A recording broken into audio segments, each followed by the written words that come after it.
Expreso de la Razón, bienvenidos a Tertulia. Hoy es martes 4 de junio, han pasado un par de días después de la elección histórica del domingo, una elección que, pues usted lo sabe, cambió todo el mapa político del país, consolidó la hegemonía política de la Cuarta Transformación en la República Mexicana, y desde entonces hemos venido intentando analizar pues los efectos que esto va a tener para la vida pública y también un poco las causas que llevaron a estos resultados que, si bien se veían venir, creo que en su magnitud pues sí resultaron sorprendentes. Ahorita lo vamos a analizar. A mi derecha, Mario Flores. Mario, Miguel, gracias por la presentación. Pedro, un gusto estar aquí contigo. Maestro Huerta, excelente análisis el que hacíamos el pasado domingo y es la continuidad, viendo los resultados. Arnoldo Huerta, ya te presentaste solo. No, gracias, Pedro, Miguel, Mario. Pues sí, yo creo que todos esperamos que se veía venir que Claudia, bueno, aquí lo hicimos los cuatro en su momento, pero ya tan masivo, tan contundente, creo que a todos nos sorprendió hasta la propia Morena que pensamos. Pero Alfonso García. Mario, un gusto ya tenerte más carrera pronto. Y Miguel, gusto estar aquí en la mesa con ustedes. Bueno, primero eso, hicimos incluso aquí una especie de pronóstico, quiniela, donde por ejemplo yo decía, lo tengo que decir, que iba a ser una diferencia mucho menor. Yo pensé que en el trámite ya del día iban a lograr reducir la ventaja con la operación en algunas entidades del país. Evidentemente no pasó así. Nos preguntábamos aquí, bueno, esta votación masiva, ¿a quién favorece? ¿Por quién está votando esa gente que está haciendo largas filas en el sol? Pues evidentemente salió a votar por Morena, ¿no? Esa impresión tengo yo. Perdón, y lo dijimos aquí. Sí. ¿Te acuerdas que comentamos aquí que la costumbre en las elecciones de México es que cuando la gente salía a votar en contra del gobierno? Pero aquí dijimos que en este caso no se nos hacía eso. En particular, sí. Que se nos hacía que iban a buscar, por gran parte, ratificar el proyecto, ¿no? Es correcto. Fíjate, realmente lo que vimos el domingo se puede analizar desde varias perspectivas diferentes. Desde un punto de vista personal, creo que los programas sociales y demás, todo tiene mucho que ver. En 2018, Andrés Manuel López Obrador ganó con 30 millones de votos, sacando el 54% del electorado a favor, contra Mid, Anaya y... ¿Sí, verdad? ¿Y había Independiente? No, Mid y Anaya. Entonces, ahora Claudia supera... El Bronco, ¿no? El Bronco. El Bronco, sí. Ahora Claudia supera las expectativas, llegando hasta el 60%. ¿Y a qué se debe esto? A ver. Y Xochitl no juntó ni siquiera la votación de Mid y Anaya juntos.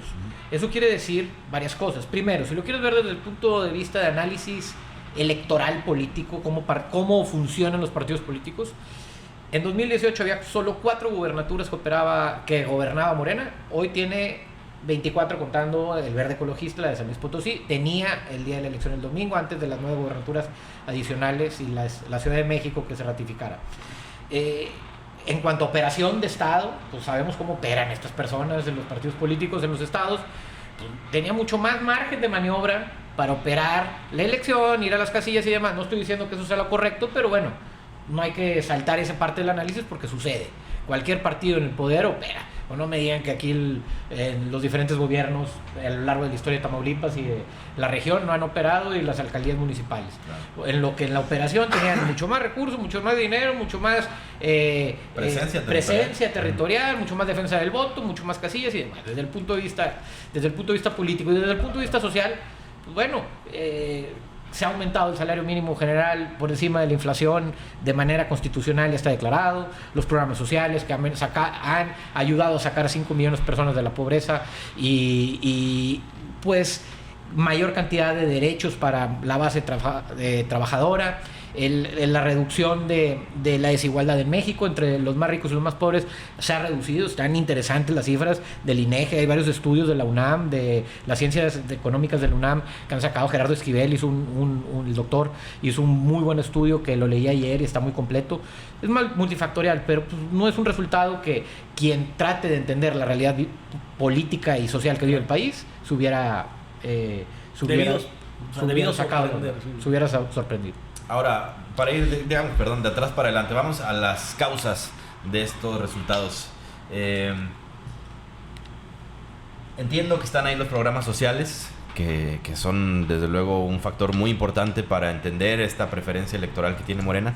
Pero cuando es una diferencia tan grande, evidentemente hay algo que va mucho más allá de los programas sociales. No solo lo puedes explicar como si fuera un tema clientelar. Claro. La verdad es que uno también de los muchos factores que influyó en el resultado de esta elección, y lo estuvimos platicando a lo largo de diversas de las pláticas que hacemos, es que hay una oposición sumamente diezmada y no ha sido producto, aunque ellos lo digan en ex su red favorita, no es producto de una represión, no es producto de una persecución, es producto de sus propios errores.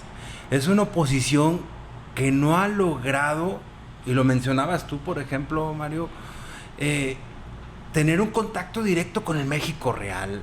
Se han mantenido en un mundo superficial que ellos creen que la realidad debe ser de tal forma de acuerdo a su privilegio, y no se pueden ver todas las problemáticas que hay en los alrededores, en las periferias de sus ciudades, que son las zonas más masivas además. Y Morena desde el inicio entendió muy bien eso, y el gobierno, Andrés Manuel López Obrador, conocedor del país, que lo recorrió de extremo a extremo, se dio cuenta de la realidad que padecía la gran mayoría de los mexicanos. ¿Y qué fue lo que hizo desde que llegó al gobierno? La atajó. Trató al menos de resolver lo indispensable. ¿Cuáles son los sectores que podríamos decir más vulnerables de la sociedad? Los jóvenes, porque están en un proceso de desarrollo, de crecimiento, y los adultos mayores. Cuando tú atajas esos dos sectores de la población, pues queda la población productiva, que somos una amplia mayoría, pero ya también vas encaminando una preferencia, porque si ya están atendiendo a un adulto mayor, ya están atendiendo a unos jóvenes, pues ya empiezas a tener un poco de parcialidad hacia una preferencia política, y eso nunca lo entendió la oposición. Al contrario, tomaban a veces hasta decisiones muy, muy, muy erráticas. En el caso de Xóchitl, muy claro, lo mencionó Solórzano en una de las pláticas, el tema de la refinería, por ejemplo, el tema de las maquiladoras. No puedes atacar algo que está generando ingresos para miles de familias, y solamente porque de tu privilegio tú estás pensando en las energías verdes, que sí deben de aplicarse, sí deben de hacer, sí es una política pública que hace de aterrizar. Pero también debes de ver qué vas a hacer con el grueso ancho de la población que todavía vive de un sector productivo. Yo quiero enfatizar de cómo la oposición sola se fue debilitando porque no ha logrado aterrizarse al mundo real, al México real. Sí, yo coincido con Pedro. Yo creo que es un tema de sensibilidad, ¿no? De sensibilidad a lo que existe en el país en todos los niveles, ¿no? O sea, una cosa es que existan personas que no ven o que no tengan la misma visión política o nacional que el presidente o que su partido que represente. Otra cosa es ignorar los problemas que hay en México en todos los niveles, ¿no? Claro. O sea, es como, a mí me encanta una frase que la verdad no sé quién la dijo porque te sale proverbio, que incluso la he citado en algunas veces, que es muy fácil dar consejo a los enfermos cuando uno goza de salud. Claro. Entonces eso... Lo que decía Pedro, desde el privilegio, ¿no? Sí, a ver, nosotros no podemos decir que nos falte algo. Claro, siempre podemos querer más o menos otra cosa. Pero al final del día, pues tiene que entender uno que las luchas que viven las personas o la mayor parte de México no son las mismas que uno vive, ¿ya? Y entonces es muy entendible que si existe una fuerza representada por el presidente Andrés Manuel López Obrador, que durante más de 5 años ha estado repitiendo a través de sus mañaneras o haciendo actos de índole social o reformas enfocadas en ese aspecto, pues que no llegue a la masa, ¿ya? Y aparte se formaron cámaras de eco, ¿no? En esta elección, tú lo mencionabas en tu columna, Mario, que de alguna manera también explican lo que está pasando ya en este momento, en los días posteriores a la elección, que por ejemplo lo vemos en esta red social, en X, que hay gente que no se explica cómo es que ganó Claudia, si pues, todos mis amigos votaron por Xóchitl. Hay un programa ahí que, ¿cómo se llama? El de Atípica. El Atípica, ¿no? Que decía, no, es que cómo puede ser así si votaron en el aeropuerto de París y Madrid, así, o sea, sí. Es decir, no alcanzan a comprender que hay una vida más allá de esta burbuja en la que ellos viven, ¿no? Exacto. Yo desde mi perspectiva es lo siguiente. Yo creo que el gran grueso de la población mexicana no le cree a estos opinadores, a Denise Dresser cada vez que sale en Loret de Mola diciendo que se está acabando la democracia. No le crea a Loret de Mola y a Broso cuando hacen su sátira política en ese programa. O sea, es que el problema no nada más es el mensaje, es también el emisor. Los emisores no tienen credibilidad.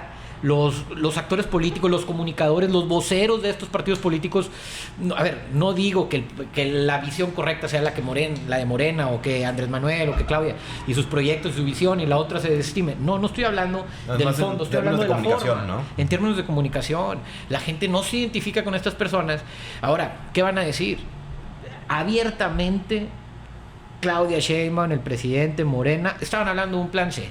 20 reformas a la Constitución, te gusten o no, eso es lo que propusieron desde el día 1 de campaña. Y fueron muy claros. Muy claros, reforma del Poder Judicial, reforma al INE, reforma de la ley electoral para eliminación de los plurinominales y demás. Todas estas reforma Infonavit, todas este tipo de reformas fueron ya propuestas, es más, son propuestas del Ejecutivo que llegan. Es una agenda que ya se traían y se votó, se votó con el 60% de la participación ciudadana el día de la elección a favor de ese proyecto. Fue una planadora lo que estaba buscando establecer este proyecto. El día de mañana, si no hacen este tipo de reformas, pues el pueblo se los va a demandar porque votaron por estas reformas. Con esto se elimina la democracia, con estas reformas se elimina el Poder Judicial. Mira, el Poder Judicial existe. ¿Puede ser mejorable? Le pregunto a cualquier persona que nos esté viendo. Sin duda, claro. ¿Puede ser mejorable? ¿El INE puede ser mejorable? También, claro. Todo puede ser mejorable. Todo puede ser mejorable. En Estados Unidos tienen una población de 350 millones de personas viviendo, 400 millones de personas, tienen 100 diputados federales. Aquí hay 500 en 130 millones de personas.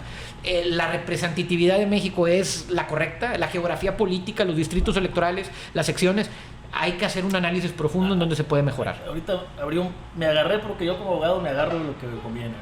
Y hablaste de los programas, de lo que cambia de la mayoría de la gente, de lo que es el pueblo, ¿no? La propia Constitución lo establece. Y al final siempre he sido más constitucionalista que abogado en general, ¿no? Entonces, si bien es cierto la Suprema Corte de los Poderes Judiciales, hablando del tema, porque primero empieza lo que es lo federal, ¿verdad? Sí. Existen para proteger la Constitución, los derechos fundamentales de que emanen. También lo es que la propia Constitución tiene su mecanismo de cambio, ¿ya? Sí. Entonces, la Constitución se debe a la mayoría del pueblo. Claro. Entonces, si en una democracia, como todas que no son perfectas, la mayoría vota por un cambio constitucional, porque al final, en el idioma no jurídico es un cambio político, pero vota por un cambio constitucional, aunque no lo vean así. Sí. ¿Ya? Entonces, me queda claro que cada presidente, y esto no lo comparto, o sea, yo creo que cada presidente y cambie constitución no me parece lo más sano, pero también todos los presidentes lo han hecho. No dudo que Claudia, ahora ya como la primera mujer presidenta, también vaya a reformar la Constitución, no solo cosas que ya no usan de nuevo, cosas que ya están ligadas al proyecto político, como que mi visión de mujer que ella tiene también, ¿ya? Y además con un mandato muy claro de la ciudadanía, cuando te dan el 60% de los votos, te están diciendo, por ejemplo, queremos que tú seas la presidenta y que hagas lo que consideres mejor con la Constitución. Yo no he compartido la idea de modificar todas las instituciones, solo sí, pero sí creo que también es válido los motivos por las que las hacen. Bueno, porque vaya, al final del día han quedado de ver todas las opciones. Maestro Huerta, tengo una pregunta específica hacia ti en tema jurídico. Por ejemplo, hace 3 años exactamente, se impulsa desde el Ejecutivo Federal la ley de la industria eléctrica. ¿Sí? Se aprueba en el Congreso de la Unión, se aprueba en el Senado. O sea, el Ejecutivo la presenta y ambas cámaras la aprueban para buscar hacer la reforma constitucional. Se promueve en los congresos locales, se pasa. Llega a la Suprema Corte y se echa para atrás. Por formas, no por fondos. Lo que estás diciendo, citando tu argumento de que eres constitucionalista y que si una amplia mayoría quiere algo, la Suprema Corte tiene que trabajar para eso. Bueno, voy para allá y lo digo con mucho respeto para la Corte y los jueces de distrito, que yo respeto mucho y se me hacen personas muy preparadas, la verdad. Pero definitivamente, o sea, no se puede parar totalmente siempre la voluntad popular o algo que ya está regulado, ¿no? Y es lo que creo que al final todos los constitucionalistas tendríamos que respetar, si se respeta el procedimiento estipulado en la Constitución para reformarla, ¿ya? O sea, ya no se puede hablar de que es anticonstitucional las cosas cuando en la propia Constitución con mayoría se reforman las cosas. Y te voy a poner un ejemplo. O sea, en la práctica hemos visto en los últimos años demasiados problemas jurídicos porque no queda claro hasta dónde y quién. ¿Ya? Sí. O sea, ¿cuántos casos hemos visto, sin mencionar, de políticos actuales o que ya no se encuentran, que presentan algo en un juzgado federal, presentan algo en la corte, presentan algo en el tribunal electoral, presentan algo en el tribunal de justicia administrativa, y al final ya no sabes ni quién es competente de qué? Ya no sabes ni cuál es el alcance de una suspensión en un juicio de amparo, ya no sabes cuál es el alcance de una acción de constitucionalidad en la Suprema Corte, ya no sabes cuál es el alcance de una controversia, ya no sabes qué efectos suspensivos puede tener una medida cautelar que emite el Tribunal Federal Electoral. Es más, en el caso de Samuel García, creo que hubo una intervención hasta de un Tribunal de Justicia Administrativa. Sí, O sea, entonces, eso sí es una locura, ¿ya? Sí, se ha enredado ese Se ha enredado mucho porque ya te hace pensar mal. Sí. ¿Ya? Y exactamente, empieza, digo, para un ciudadano, pues empieza a ser raro que un juez de distrito pueda parar una ley que aprobó la mayoría del Congreso. Yo estoy muy de acuerdo en muchos criterios que ha tenido la Corte. Arnoldo, ¿tú estás a favor, porque se ha mencionado también, que los puestos del Poder Judicial sean de elección popular? Mira, la verdad es que no estoy ni a favor ni en contra porque tendría que verlo cómo funcionaría. También es cierto que al menos en lo que se observa en las judicaturas, sobre todo en lo federal, hay una escuela muy fuerte para que lleguen los cargos, ¿ya? Sí. Pero también platicábamos el domingo pasado. O sea, no me pudiera asustar, te voy a decir por qué. Porque al final la asignación de los ministros o de los magistrados en las judicaturas estatales son procesos políticos. Son cuotas. Son cuotas políticas. Son ternas que las da el Ejecutivo. Eso a nivel federal, a nivel local, dependiendo del estado. Pues por ejemplo, aquí en Tamaulipas el gobernador propone y aprueba el Congreso. Al final es un ejercicio de democracia representativa. Ahora sería directa. O sea, con la propuesta que se ve que están haciendo. Mi duda no es tanto esa. Mi duda es cómo sería realidad. Sí, O sea, implementación. O sea, sería, creo que, o sea, vaya, vamos a suponer que el presidente hace esa reforma antes de irse ya con la entrada del Congreso. Mi duda no es realmente, pues, que pase o no, pues hay mayoría.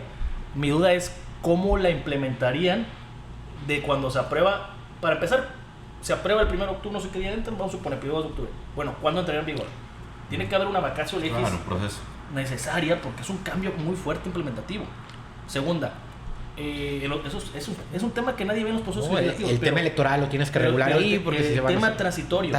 Todos los más transitorios. que el fondo, porque puedes pintar artículo 1 al 10. Operativo, digamos. El transitorio, primero, ¿cuándo entra en vigor? Segundo, ¿cuánto le da el tiempo a las judicaturas, digo, a los congresos locales en igualarlos? Otro. Tercero, ¿de dónde se va a sacar recurso para poder hacer, pues, una jornada electoral judicial? Por ejemplo, aquí en el estado son más de 140 jueces. Hablando en el país, ¿cuántos jueces federales hay, magistrados? Cuarta, los que ya están en su cargo terminarían sus encargos, o porque te metes en derechos laborales también. Tú sabes que muchos magistrados, por ejemplo, los magistrados federales o jueces federales, se les ratifica y se quedan inamovibles, perdón. Trastoca muchas leyes secundarias, transitorios. En los magistrados locales, cada estado es diferente, códigos. pero ya es muy raro que veas en un estado que sean vitalicios. Casi todos duran de 12 a 15 años, etc. Entonces, bueno, los que les queda tiempo, ¿qué pasó? Pues los van a finiquitar, Sí. ya entran en automático, se van. O sea, son muchos temas que creo que sería un poco acelerado meterlos de golpe, ¿ya? por dejar simplemente un paso en la agenda. Entonces, yo lo veo no solo, o sea, en el debate, pues bueno, dicen Estados Unidos votan así, ¿qué es mejor? Habría que verlo, ¿verdad? Porque también es cierto que hay un clamor social que no se siente representado judicialmente. Tendría que verlo. A mí lo que me preocuparía es, primera, ¿cómo le harían para implementarlo todo un día para otro? Segunda, se procuraría que las personas o sea, que esas no son ternas, creo que serían como 10, 15 personas que eligen los diferentes poderes, serían los mejores, serían porque lo que se ha luchado con los sistemas actuales, o lo que más se critica desde la política, es que no se han representado los intereses del justiciable en general. Bueno, el cambio sería mejor también. Habría que verlo, digo, eso nada más la historia lo podrá decir, pero sí creo que esos procesos deben ser cuidadosos. Claro. Y justo, a ver, ese es un tema, la reforma judicial. Hay otros, la electoral, en fin, son como una batería de 20 reformas, entiendo, constitucionales que había puesto sobre la mesa López Obrador y que ayer mismo dijo van, ¿no? El 1 de octubre empezamos. Sí, ya lo dijo ayer, creo. Exactamente. ¿No? El argumento con el que se metió la oposición al debate en la elección es que esto representa un retroceso un paso hacia el autoritarismo. Los más exagerados dicen estamos camino a la dictadura. Estos comunicadores de los que hablaba hace rato han venido machacando con eso, que estamos a 10 centímetros de entrar a una dictadura. ¿Hay algo de eso? ¿Ven un riesgo de autoritarismo o cómo lo ven? Yo creo, digo, quiero dar una opinión muy personal, pero sí es una opinión que ahí está en la agenda. Yo creo que más allá de todo lo que estamos viendo, de cómo le entregan el poder a Morena en esta elección, a mí un problema que se me hace más grave es la incursión de la milicia en asuntos que no sean propios de la seguridad nacional o de la seguridad pública. Eso para mí es algo más preocupante y es algo que, si bien han señalado mucho a Andrés Manuel López Obrador de ser el responsable de haberlos involucrado más, viene desde el 2007. Y ese es un tema que está evolucionando y se me hace preocupante ahora que va a llegar un Claudia Sheinbaum al poder, que se abra el debate. Yo tengo la impresión, y es solo una impresión, no predigo el futuro, que Claudia me parece que va a ir un poco en un sentido diferente al de López Obrador, que sí, evidentemente, para mí una de las grandes falencias del sexenio de López Obrador es eso, abrirle la puerta al ejército para tareas civiles, que me parece que no era necesario. Creo yo, tengo la opción de que Claudia va a apuntar hacia otro modelo. Tengo yo también la idea de que va a llamar a Omar García Harfuch para ser el secretario de Seguridad, que creo que apuntan en otra dirección, a una seguridad pública más civil, más... A lo mejor buscar que termine técnica. Anticipadamente el fiscal Hertz y Omar... Bueno, ese es otro punto. Fíjate, dijiste algo interesante, pero la militarización del país con marco jurídico legal empezó en 2019. Pero desde el 2007 está en la calle. Claro. A ver, yo me acuerdo aquí los gobernadores que hemos tenido. Y en aquel tiempo no se suspendió los decretos gubernamentales. Exactamente. Y ya existe una corte sólida, supone. Desde aquel tiempo, yo me acuerdo que hablaban del gobierno del estado de Tamaulipas y le hablaban a la federación. Ahora, y llegaban 4,000 elementos militares a cuidar las calles, a hacer seguridad pública. También entonces, como tamaulipeco sí habría que decir que pues era impensable también en ese momento la seguridad pública de Tamaulipas sin la presencia del ejército. Claro, ¿no? Yo creo que Estábamos en ese momento, a pesar de crítica. las consecuencias que hubo, pues también le dio seguridad a la gente la presencia militar, o sea... Exacto.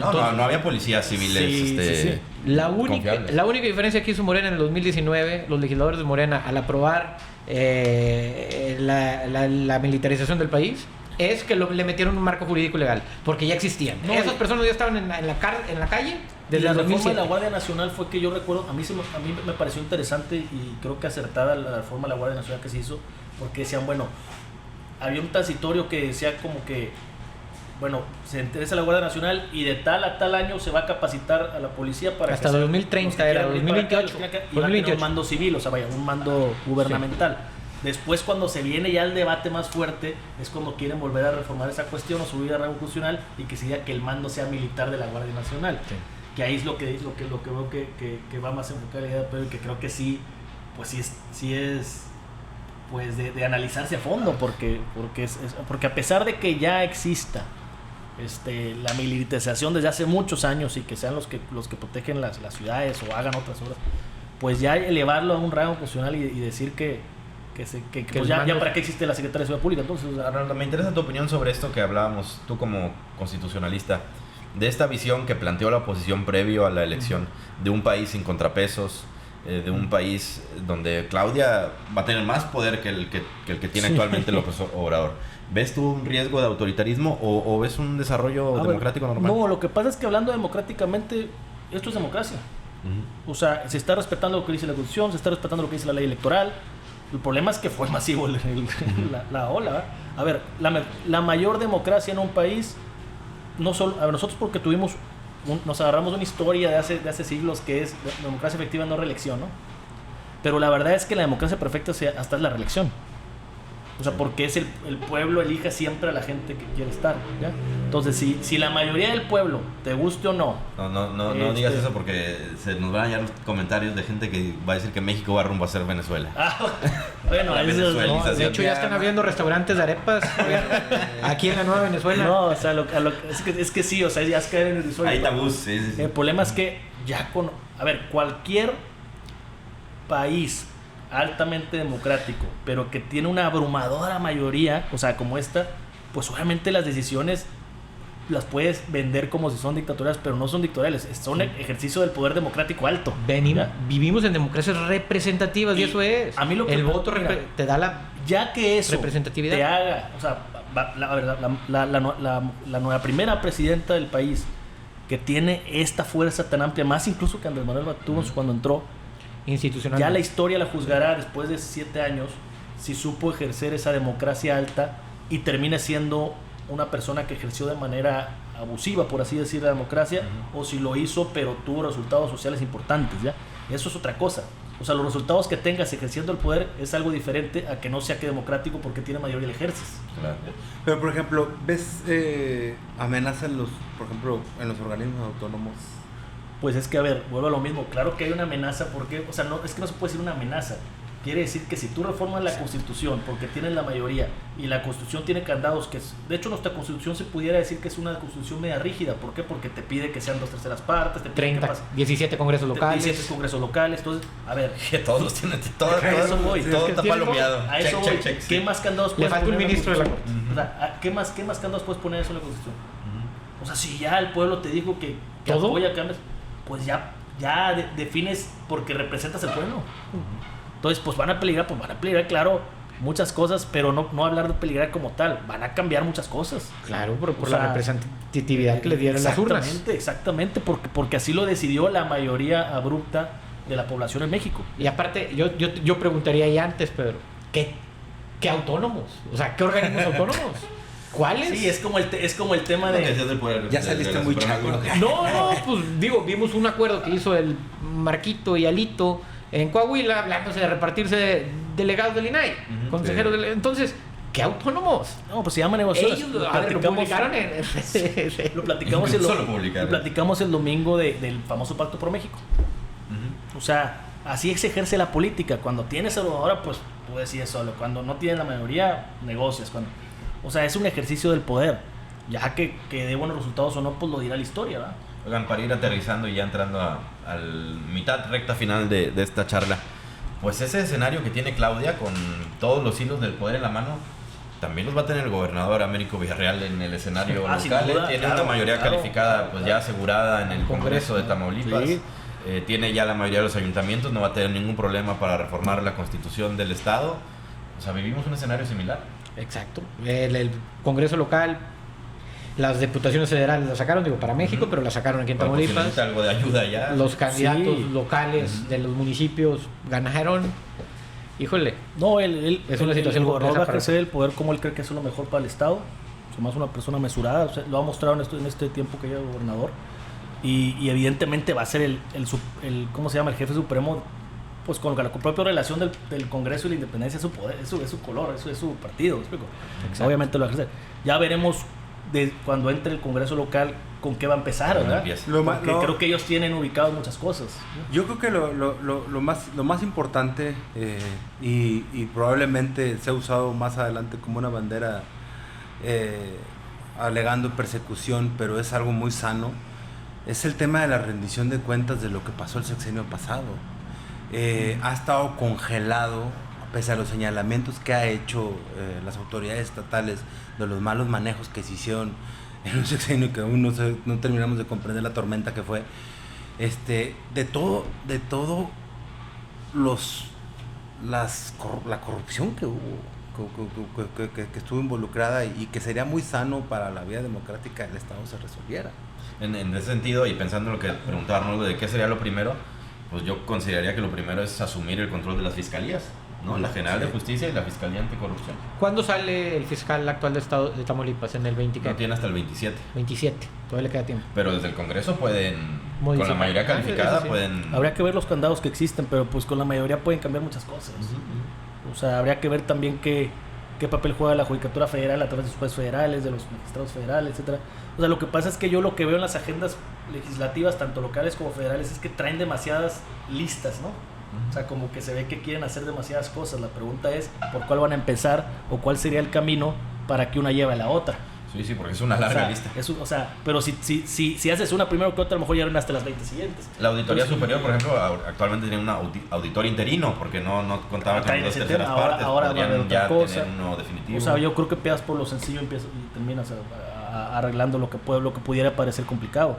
Yo creo que va a haber mucho trabajo de estrategia jurídica legislativa. Eso es verdad. O sea, pero demasiado. Sí, este poder en términos legislativos necesita operadores. Y creo que también la mayoría abrupta que existe en el Congreso local y en los ayuntamientos te debe dar la madurez y la paciencia para tomar las cosas. O sea, vaya, si llegas el primero de octubre es cuando entramos. Sí. Y empiezas así como, pues ya la legitimidad la tienes. Generalmente ese tipo de ejercicios es como para mostrar la legitimidad. Pero la legitimidad la tienes y Sí, te la dio y la te la votación. dio. Entonces yo creo que ese momento lo deberían tener en el sentido de que, a ver, no tenemos ya que probar nada, ganamos todo. Sí. Y ya con esa tranquilidad ya vas poco a poco desenredando lo que te ha enredado desde la punta de vista de ellos y castigando lo que te va a castigar, porque si bien lo que dice Pedro, o sea, no se trata de las cacerías políticas que siempre han existido, se trata de que quien la hizo la pague, ¿verdad? Oigan, ¿y dónde quedó la oposición? Pues yo creo que... Pues yo no he visto no he visto nada. No, pues bueno, la oposición hoy por la mañana declararon Marco y Alito que fue selección de Estado y que van a impugnar.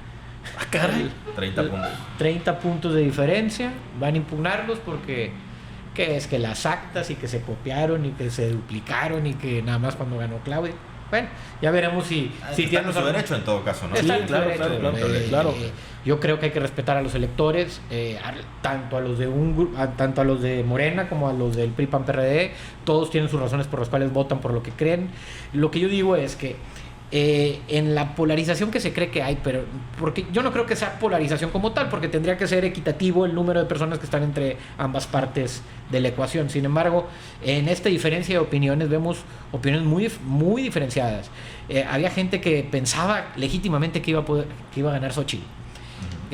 Se equivocaron simplemente por 30 puntos. Es como si fuera un partido de básquet, apostara que gana un equipo y pierde por 30 puntos. Eso fue lo que pasó.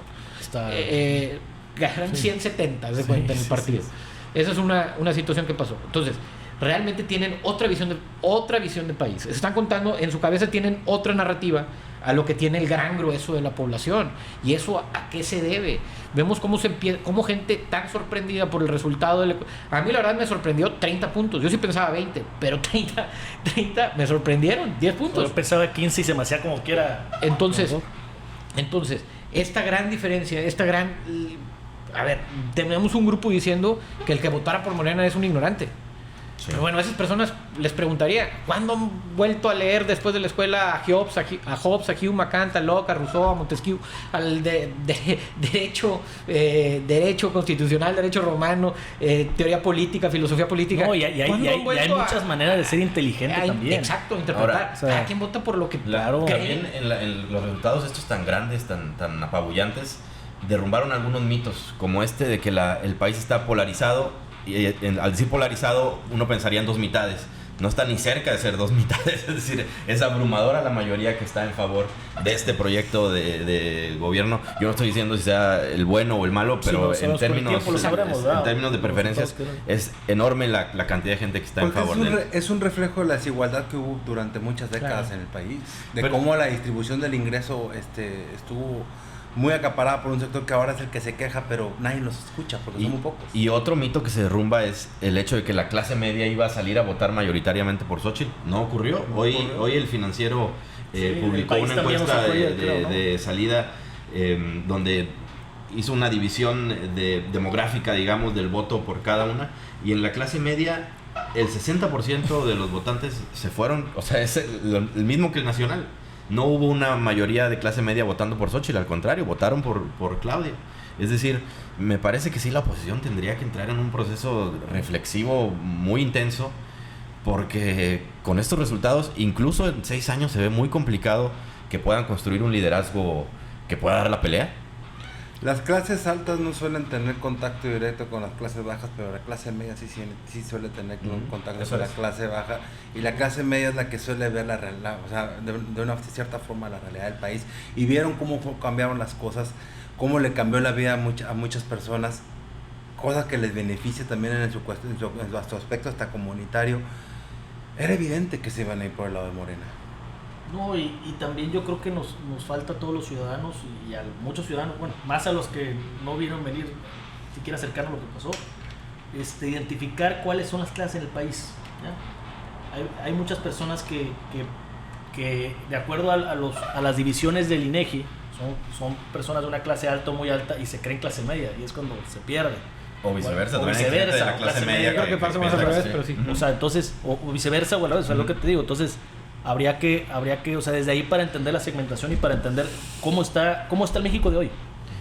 O sea, Eres considerado, según el INEGI, clase media si hay un ingreso en una casa, la suma de todos los que meten algún recurso a la casa, 22,000 pesos al mes. Sí, la clase media. Esa es la clase media. Si una casa tiene esa cantidad de ingreso, eres considerado clase media. Lo que nos dio el Financiero y el País hoy es que ese segmento de la población votó en su mayoría por Morena y no por el PRI-PAN-PRD. Por lo que, al parecer, las clases medias no están a favor de la derecha, se están cargando hacia la izquierda. Las clases medias, lo que decía Pedro, están viendo un país que les gusta, ¿no? No sé qué. Hay alguna frase que dice la clase obrera no tiene obra, la clase media no tiene medios y la clase alta no tiene clase. Entonces habría que revisar. Posiblemente faltaría a los magnates del país o el Estado, no sé cómo decirlo, a los grandes empresarios, a los que consideran que mueven a México, que no son ellos, pues es la población.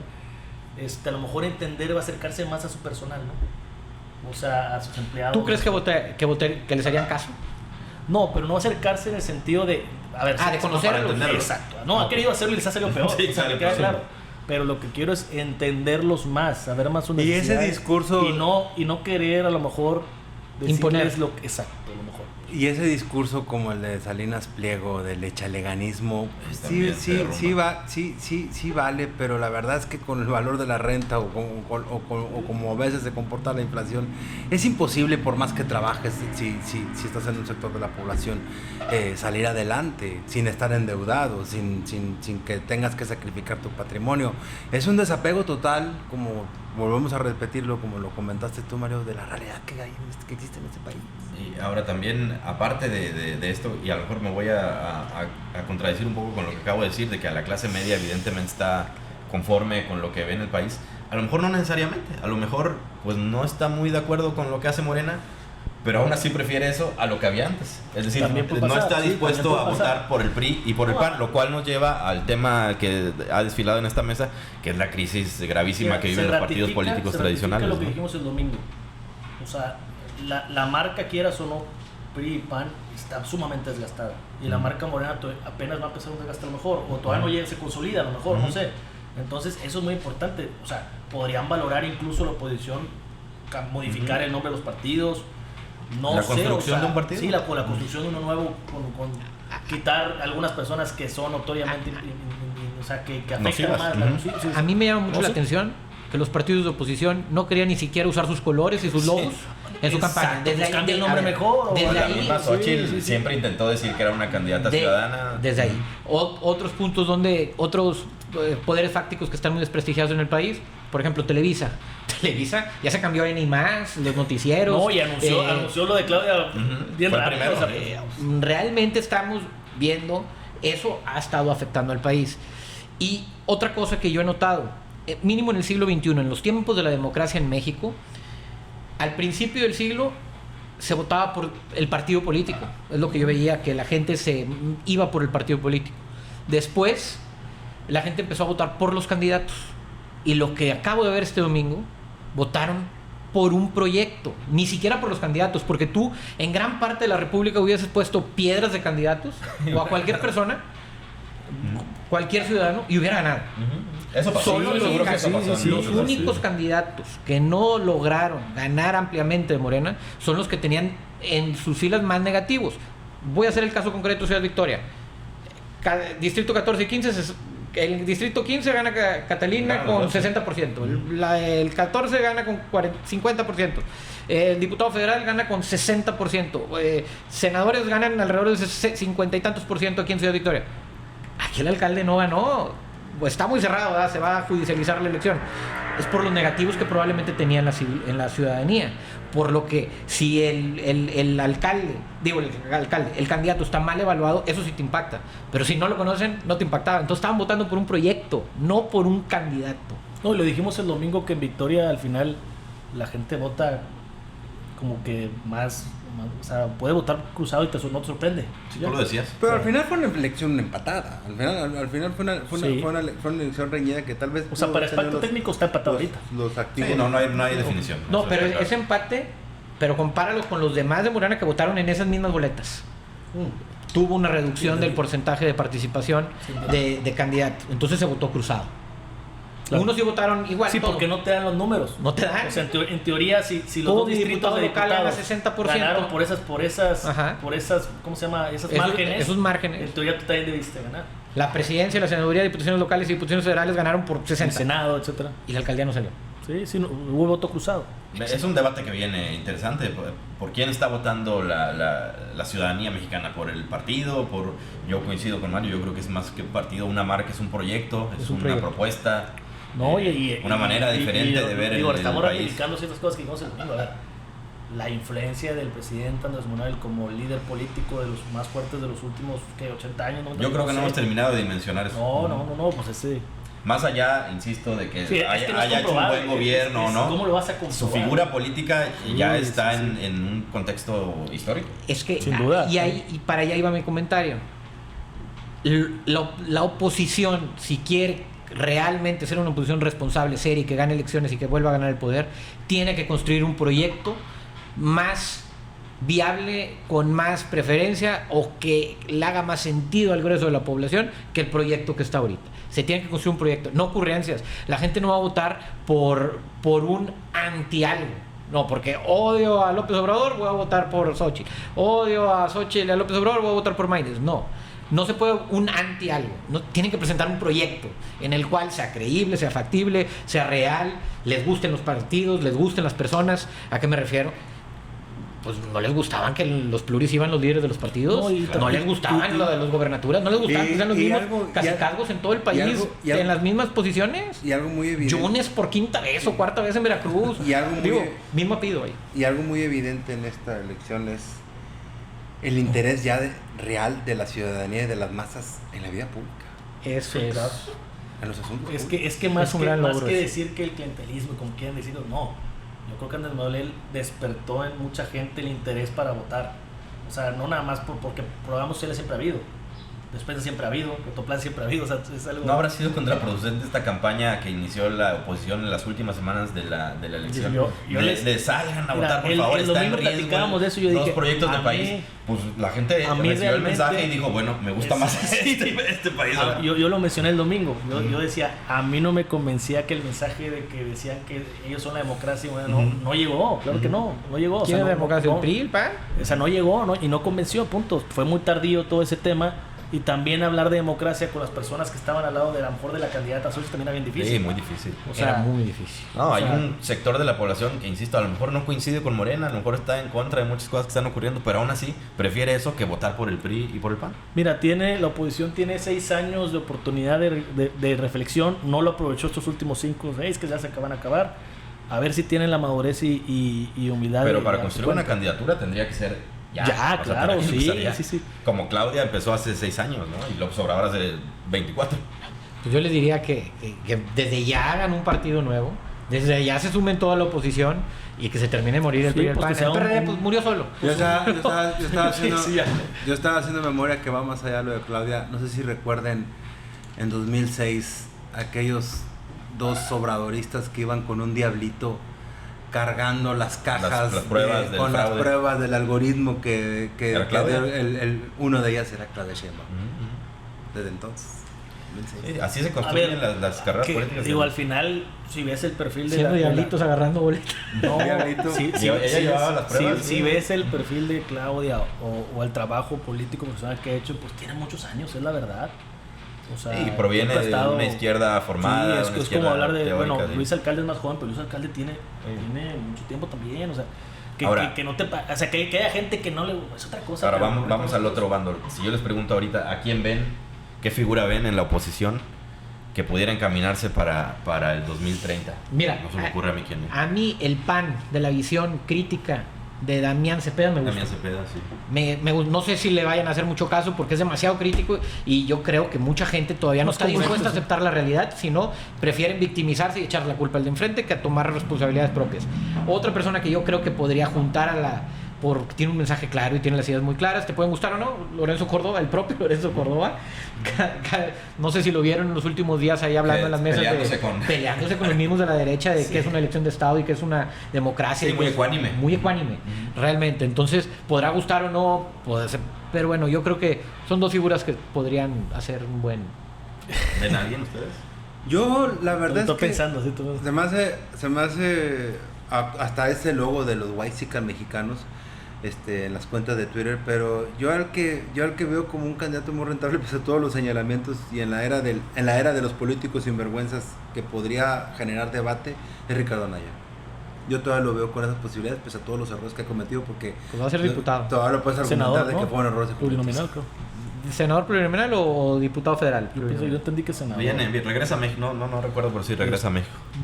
Yo no sé, la verdad, no, está difícil. Estoy tratando de pensar en algo porque, pues quieras o no, o sea, Ricardo Anaya creo que perdió su oportunidad cuando se subió al ring tan joven y o sea, estaba muy joven para subirte con alguien contra Andrés Manuel. Soy un poco botana, no sé cuál es la palabra exacta, ese Ricky Canallino, ese de escondo la cartera lo mató. O sea, la verdad, pero habla de una capacidad, un ingenio, o sea, entonces, híjole, yo hubiera pensado que si Ricardo Anaya no se hubiera metido tan directo en la pelea, ahorita hubiera dado mucho más pelea a lo mejor que Xochitl de candidato. ¿Ya? No sé si ya regresando pueda cambiar la imagen que se pueda tener socialmente de que tiene algunos procesos penales abiertos. O sea, vaya, tendría que construir mucho. Damián Cepeda lo he seguido un poco más, se me hace un poco más... Sí, no está tan quemado, por así decirlo, pero al final del día a lo mejor tendría que buscar tener más cancha popular o más trabajar en un aspecto social más importante, ¿no? ¿No creen que hubiera hecho mejor papel la oposición un PAN-MC que un PAN-PRI? Sí, yo creo que sí. Pues va a pasar sin porque duda. MC fue uno de los grandes perdedores de esta elección. Híjole, yo hubiera pensado que Movimiento Ciudadano yo creo tener una plataforma un poco más sólida para el próximo señor. No, aumentó la votación. Yo no creo que fue un gran perdedor, tuvo más votos que el PRI a nivel nacional. Yo hablo de un grupo, el grupo Montenegro. Eso sí, las figuras emergentes, la punta de la lanza. Las figuras emergentes. Con Colosio, no ganó pero no ganó. Pero como partido nacional... Sí, como partido nacional tuvo sus... Mira, a mí se me hace imposible pensar pero en el espectro de los diferentes partidos, llámese Morena, llámese PRI, llámese PAN, llámese MC, el que quieras, verde, lo que quieras. A mí se me hace imposible pensar que entre sus filas en todo el país no haya gente muy valiosa y que tenga contacto con el pueblo y que pueda recorrer el país como lo hizo AMLO y que se identifique con la gente, ¿ya? Por cierto, no perdamos de vista que el verde va a ser la segunda fuerza en la Cámara de Diputados y en el Congreso de Tamaulipas también va a tener más o menos 4 o 5 diputaciones a la par del PAN, por ejemplo. Sí, o sea, habría que ver cómo funcionan esos satélites, ¿no? Sí. Ya en la práctica. O sea, yo creo que evidentemente van a trabajar de la mano de Morena. Sería. Pues son mayorías artificiales que se crean. Así es. Pues, amigos, les agradezco mucho otra participación aquí en Tertulia. Yo creo que seguiremos platicando de este tema todavía durante varias semanas. Así es. Sí, nos estaremos ahí viendo a ver Nos dimos cuenta que el domingo, las predicciones que hicimos el domingo, unos tuvimos más razones que otros, ¿verdad, maestro? Pero la tendencia a todos... Pero la tendencia a todos fue similar. Sí, pues bueno, al final como hablamos durante este desarrollo de plática, pues creo que hubo varios puntos que nada más se ratifican ahorita que lo dijimos, ¿no? Evidentemente, yo creo que ninguno de los cuatro pensamos que iba a ser tan abrupto. Tan aplastante. Es más, yo no sé, a lo mejor sí iban a decirte que sí, pero yo creo que ni la gente de Morena pensaba que iba a ser tan dura, ¿no? Pero bueno, pues felicidades a los ganadores y a los perdedores. Ojalá puedan seguir mejorando para el futuro. Muy bien, pues gracias. Gracias. Y gracias a ustedes por su atención. Nos vemos en la próxima.